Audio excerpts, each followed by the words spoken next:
नमस्कार साथियों, स्वागत है आप सभी का द यूनिक एजुकेटर्स पर। इस चैनल पर जो प्रीवियस ईयर एमसीक्यू सीरीज चल रही है उसमें मैं आपको हिंदी के एमसीक्यू करवाऊंगा। तो चलिए शुरू करते हैं आज की क्लास। सबसे पहले मैं आपको संधि के प्रीवियस ईयर एमसीक्यू करवाने वाला हूं। चलो देखते हैं आज का पहला क्वेश्चन। दो स्वरों या दो व्यंजनों के मेल को कहते हैं समास, संधि, प्रत्यय, क्रिया विशेषण। इसका राइट आंसर रहेगा संधि। चलो देखते हैं नेक्स्ट। संधि का अर्थ है मेल। जब दो ध्वनियां निकट होने पर आपस में मिल जाती है और नया रूप धारण कर लेती है, अर्थात उसमें कोई विकार उत्पन्न हो जाता है, तो वहाँ दो ध्वनियों की संधि होती है। जैसे हिम धन आले, यहाँ पर ए और आ मिलकर आ का निर्माण कर रहे हैं, अर्थात हिमालय शब्द का निर्माण हो रहा है, यहाँ पर संधि होगी। जैसे सूर्य पुत्र, सूर्य धन पुत्र, सूर्य पुत्र, सूर्य धन पुत्र, यहाँ पर इसमें कोई विकार उत्पन्न नहीं हुआ, इसलिए यहाँ पर केवल संयोग है, यहाँ पर कोई संधि नहीं है। चलो देखते हैं नेक्स्ट। व्याकरण में संधि का अर्थ है दो शब्दों का मेल, दो पदों का मेल, प्रथम पद के अंतिम तथा द्वितीय पद के प्रथम वर्ण में मेल, वर्ण तथा शब्द का मेल। इसका राइट आंसर हो जाएगा प्रथम पद के अंतिम तथा द्वितीय पद के प्रथम वर्ण में मेल। जैसा कि आप सभी को पता है, संधि तीन प्रकार की होती है, स्वर संधि, व्यंजन संधि, विसर्ग संधि। स्वर संधि में प्रथम पद का अंतिम और द्वितीय पद का प्रथम वर्ण दोनों स्वर रहने जरूरी है। व्यंजन संधि में प्रथम पद का अंतिम तथा द्वितीय पद का प्रथम वर्ण में कम से कम एक व्यंजन रहना जरूरी है। अगर दोनों व्यंजन रहे तो भी वहाँ पर व्यंजन संधि होगी। विसर्ग संधि में प्रथम पद का अंतिम विसर्ग रहना जरूरी है और द्वितीय पद का प्रथम वर्ण स्वर या व्यंजन रहेगा तो वहाँ पर विसर्ग संधि रहेगी। चलो देखते हैं नेक्स्ट। स्वर, व्यंजन, विसर्ग किसके विभिन्न प्रकार है? विशेषण, संज्ञा, सर्वनाम, संधि। मैंने आपको पहले बता चुका हूँ, संधि के तीन भेद होते हैं, स्वर संधि, व्यंजन संधि, विसर्ग संधि। इसका राइट आंसर हो जाएगा संधि। तो देखते हैं नेक्स्ट। संधि के तीन भेद है, स्वर संधि, व्यंजन संधि, विसर्ग संधि। स्वर संधि में स्वर और स्वर का मेल होगा। व्यंजन संधि में व्यंजन स्वर या स्वर धन व्यंजन या व्यंजन प्लस व्यंजन के मेल से व्यंजन संधि होगी। विसर्ग संधि में प्रथम पद का अंतिम वर्ण विसर्ग और द्वितीय पद का प्रथम स्वर या व्यंजन रहेगा तो वहाँ पर विसर्ग संधि होगी। चलो देखते हैं नेक्स्ट। स्वर संधि के कितने भेद होते हैं? 3, 4, 5, 7। इसका राइट आंसर हो जाएगा 5। स्वर संधि के 5 भेद होते हैं, दीर्घ संधि, गुण संधि, वर्धी संधि, यण संधि, अयादी संधि। चलो देखते हैं नेक्स्ट। दो स्वरों के मिलने से जो संधि होती है उसे स्वर संधि कहते हैं। स्वर संधि के 5 भेद होते हैं, दीर्घ संधि, यण संधि, वर्धी संधि, गुण संधि, अयादी संधि। चलो देखते हैं नेक्स्ट। ए धन आ के बाद में अगर ए धन आ जाए वहाँ पर दीर्घ संधि। अगर ई धन ई या ई के बाद में ई या ई आ जाए वहाँ पर दीर्घ संधि।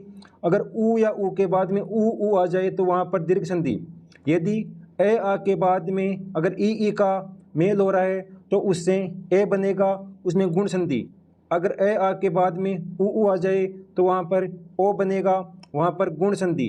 अगर ए आ के बाद में री आ जाए तो उसका अर बन जाएगा, वहाँ पर गुण संधि होगी। अगर ए आ के बाद में अगर ए ऐ आ जाए तो उसका ए हो जाएगा। अगर ए आ के बाद में अगर ओ औ आ जाए तो वहाँ पर औ हो जाएगा, वहाँ पर वर्धी संधि हो जाएगी। अगर ई के बाद में अगर कोई असमान स्वर आ जाए तो उसका ये हो जाएगा। अगर ऊ के बाद में अगर कोई असमान स्वर आ जाए तो उसका वह हो जाएगा और री का र हो जाएगा, वहाँ पर यण संधि हो जाएगी। अगर ए ऐ के बाद में अगर कोई असमान स्वर आ जाए तो ए का ए का आय, ओ का अव और औ का आव, वहाँ पर अयादी संधि हो जाएगी। चलो देखते हैं नेक्स्ट।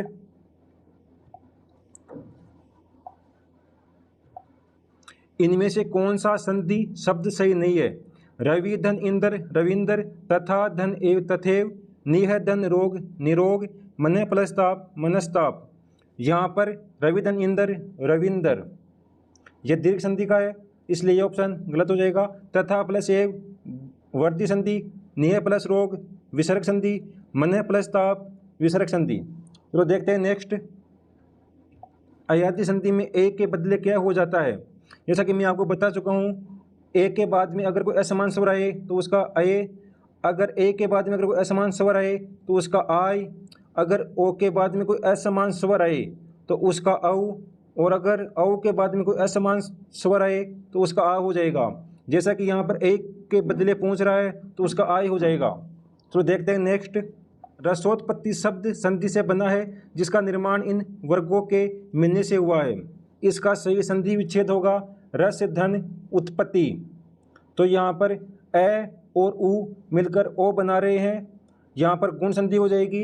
इसका राइट आंसर हो जाएगा फोर्थ ऑप्शन, उ और उ, इसका उ होगा, ये चला जाएगा दीर्घ संधि में। अगर आ और उ तो उसका ओ, ये चल जाएगा गुण संधि में। अगर ओ प्लस उ आ उ, ये चल जाएगा अयादी संधि में। चलो देखते हैं नेक्स्ट, अन्वेक्षण शब्द में कौन सी संधि है। व्यंजन, यण, विसर्ग, अयादी। इसका सही संधि विच्छेद होगा अनुधन ऐसण,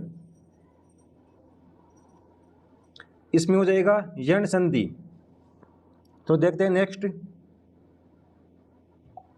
राजर्षि शब्द में कौन सी संधि है। इसका संधि होगा राजा धन ऋषि, इसमें हो जाएगा गुण संधि, क्योंकि ए और री बनकर अर बना रहे हैं इसलिए गुण संधि। तो देखते हैं नेक्स्ट, अपेक्षा शब्द में कौन संधि है। इसका सही संधि विच्छेद होगा अप धन इक्सा, यहाँ पर ए और ई मिलकर ए बना रहे हैं जो कि गुण संधि होगी। इसका राइट आंसर हो जाएगा फोर्थ ऑप्शन। तो देखते हैं नेक्स्ट, इनमें से किस विकल्प में सही संधि नहीं हुई है। योगी धन ईश योगेश, सट धन आनंद सडानंद, वर्षा धन ऋतु वर्षर्तु, नव धन उड़ा नवोडा। यहाँ पर ये ऑप्शन गलत हो जाएगा, क्योंकि योग प्लस ईश योगेश बनेगा जो गुण संधि में होगा। ये ऑप्शन गलत हो जाएगा।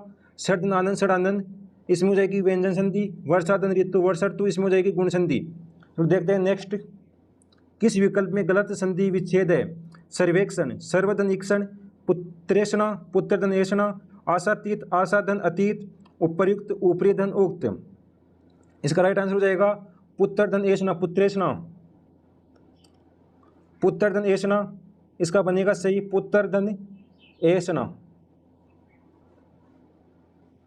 तो देखते हैं नेक्स्ट, उपर्युक्त शब्द का सही संधि विच्छेद होगा ऊपरी धन उक्त, ऊपर धन उक्त, ऊपर धन युक्त, ऊपरी धन युक्त। इसका राइट आंसर हो जाएगा ऊपरी धन उक्त, इसमें हो जाएगी यण संधि। उम्मीद करता हूँ आपको आज का वीडियो पसंद आया होगा। अगर आपको ये वीडियो पसंद आया है तो इसको लाइक करें, शेयर करें और अपने चैनल को सब्सक्राइब करें।